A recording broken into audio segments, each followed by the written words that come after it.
Hi, welcome to MG Life Hacks. I am your host, me. I created this channel for anybody that wants to subscribe or to try and help other people that have this illness called Myasthenia Gravis. It is a neuromuscular disease that can cause severe weakness, along with some other symptoms that a lot of, things get kind of glossed over. But I found some things that have helped me in my path, and I wanted to share them in the event they might help someone else with this illness. One thing that I recommend strongly is, if you do not already have one, that you get a neurologist that is specialized with neuromuscular diseases specifically. A lot of times they will also treat ALS, if you've heard of that. They are more familiar with the specifics and particulars and the risks and a lot of the different treatments and what's worked for some of their patients versus others. So their knowledge on it will be a lot more expansive. And it's also important to have an advocate in your corner that's able to speak to insurance claims and questions and things like that. That insurance companies will also see as qualified to medicate and dispense some of the medications that they recommend. The other thing that I recommend is checking out myasthenia.org. They're a really good resource when you're just getting diagnosed and you're starting out. They're pretty thorough. What they don't really cover is, everything work related mostly, what people are doing for work with this illness, which can also be a little bit of a challenge. But they are very helpful with different medications to avoid, because there are a lot of common medications that can trigger a flare-up or even worse, a myasthenia gravis crisis, which you want to avoid at all costs. The other thing that I recommend is getting a medical bracelet or necklace. And a lot of EMTs, sometimes even regular physicians, nurses, have heard of myasthenia gravis, but they're not as familiar with it. But it is helpful in the event that, you are experiencing symptoms so severe that you can't advocate for yourself or explain to people what's going on. You have an illness. So it is a good idea to get and wear a medical bracelet. I have mine. I wear it whenever I go out, even with my family, because you just never know if you get separated to use the restroom or something, if something happens. But the other thing that I would recommend is getting organized. If you are not organized already, now is a great opportunity to start. What you're going to need to organize to try and make things a little less overwhelming in general, especially when you're experiencing flare-ups, is a couple different topics, because you're going to have medical visits, you're going to have follow-ups, you're going to have your potentially infusion schedule and doses, and there are going to be a lot of different people involved with your care. Organizing things like power of attorney, organizing things like what foods trigger you, if any. I highly recommend going gluten-free. Solid suggestion from my neurologist. It's helped tremendously. Little things like that, but you're also going to need to organize benefits that you have with employers, if you have more than one. Some of them have medical plans. The reason I say get organized, I have a lot of my stuff in a binder because it helps me, especially when I go for my follow-up visit. I just take it with so I can show my neurologist, this is my symptom tracker, this is where I'm at now, this is where I was, that way you can tell where you are in your course. It's also helpful, I find, especially if you're experiencing a flare-up and you're getting really anxious because your symptoms are increasing. It's very comforting to have that just in case you need it, in case something happens, so that way you're not experiencing symptoms and you don't know where your life insurance policy is. You don't know how much it is. You don't know who you've communicated that to. You don't remember the last time you communicated that to your beneficiaries. Things of that nature. It's also helpful for anyone like who you've given your power of attorney to, for them to have for hospitals, so they can help with your care and advocate for you. Because sometimes what can happen with myasthenia gravis is that you're put on a ventilator.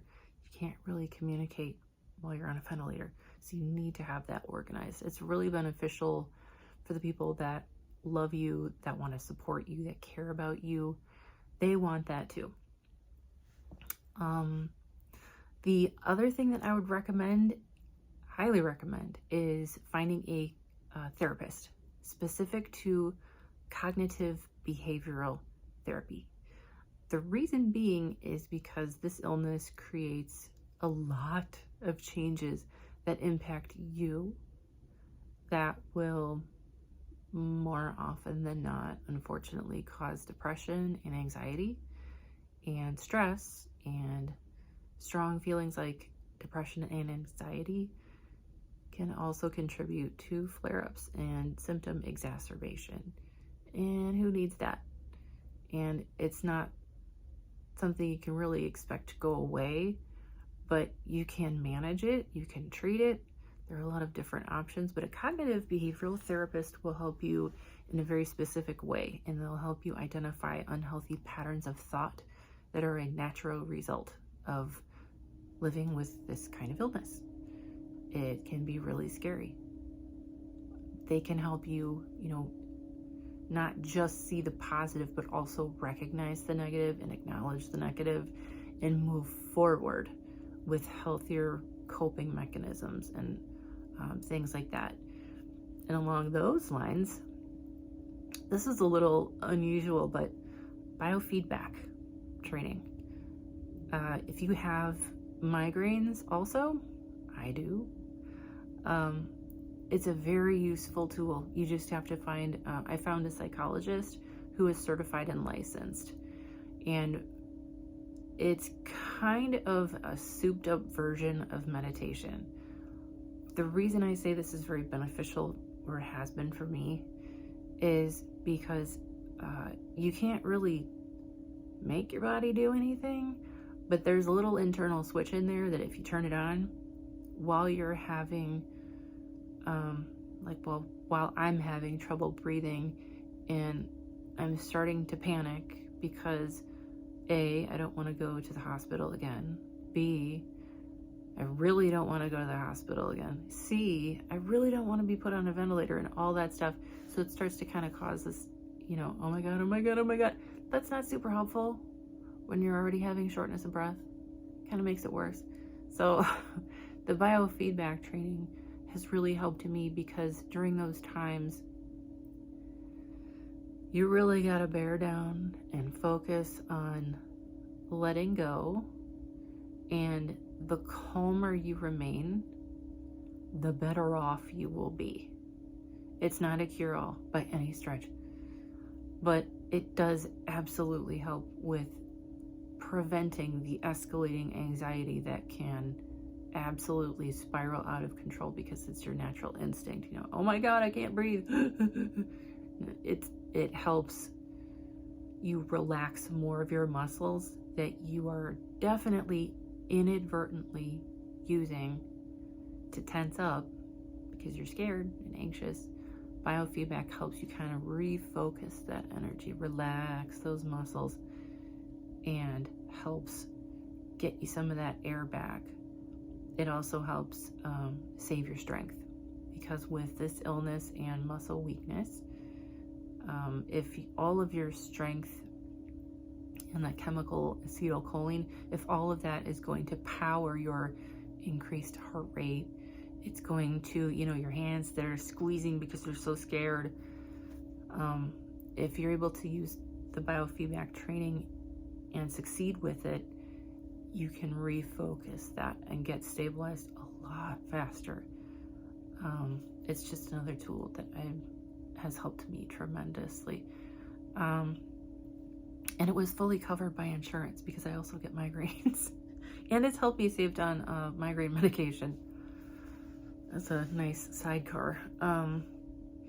The other thing that I recommend the cognitive behavioral therapy for is to help you cope with the relationship changes that you'll have from this illness as well. Your relationship with your coworkers, your loved ones, your friends is going to change, and different people have different reactions. And along my journey, I found out, who my friends were and who I thought my friends were. And it's a sad fact, but that helped me out tremendously because now I can move forward knowing that I have advocates and who those advocates are. Who are the people that are going to support me? And I don't really need the people that will not. It's just moving forward. And it's also helpful to help kind of compartmentalize things a little bit. Because with this illness, it's living differently. It's understanding and recognizing your new limits and accepting the things that you want to change, but you can't. Or being able to be open-minded enough to look for the things that maybe you can't change now, but maybe you can change later and put a pin in it. Or, just look for outside of the box solutions. The other thing I recommend actually is finding groups. Facebook is a pretty good one. I would just be wary of anybody trying to sell you anything. Supplements, it can be fixed with a diet change and plenty of rest. Or if they're charging you like a payment plan or something, if they're trying to sell you anything or make any kind of money off of their recommendations, just take it with a little grain of salt and just look at it a little more closely. I am creating this channel, not for a means of income, obviously. It's a rare illness. I don't want to benefit or profit off of anybody that has this illness, because that would be really weird and wrong, in my view. For my circumstances, anyway. But the Facebook groups are really helpful because a lot of times you can search chats and look for different symptoms or medications that have worked for some folks and have not for others, or side effects. Different people have different symptom tracking methods. Just look for different ways to organize how to track your symptoms, who you can see that will help with different things, because this is not going to happen with all myasthenia gravis patients, but I have concurrent illnesses. But it also helps with the package deal, keeping it organized and understanding, are these symptoms related to my myasthenia gravis? Are they impacting it? Is it both? But it's also a little more reassuring, because if you're having symptoms that you're not necessarily familiar with, that do come with this illness, it's like, oh, okay, well, I know it's the myasthenia gravis. Okay, I can talk to my, specialist about that and bring that up at my next appointment. Or, if it's causing an exacerbation, I can bring it up now. Because it's not really mentioned as much, but insomnia is a part of myasthenia gravis, which does also have a huge impact on muscle weakness, but that is normal, unfortunately. Another thing that's normal for me is heat and cold intolerance. There are different hacks that you can do to kind of get away with being in a slightly warmer temperature room or colder temperature area than your body is down with. But it's good to have those groups, because that way you can find out, okay, well, it's going to be oh, it's going to be 85, but I really want to go to the zoo with my family. You know, what can I do? What can I do? What can I do? Because I really want to go. I want to get out of the house. But they have different methods, different hacks that different people talk about. You know, who has heat intolerance? I do. What did you use that worked? And it's also good to know that you're not alone. I wouldn't use it as like a purely emotional support, because there's no one on there, as far as I know, is licensed. But it is good to know that you are not alone. And it's unfortunate that a lot of us have this, but it's also good to know different ways to get along and do things and have that quality of life back, or as much as possible. Anyway, that's all I've got for today. I hope this helps. Thanks.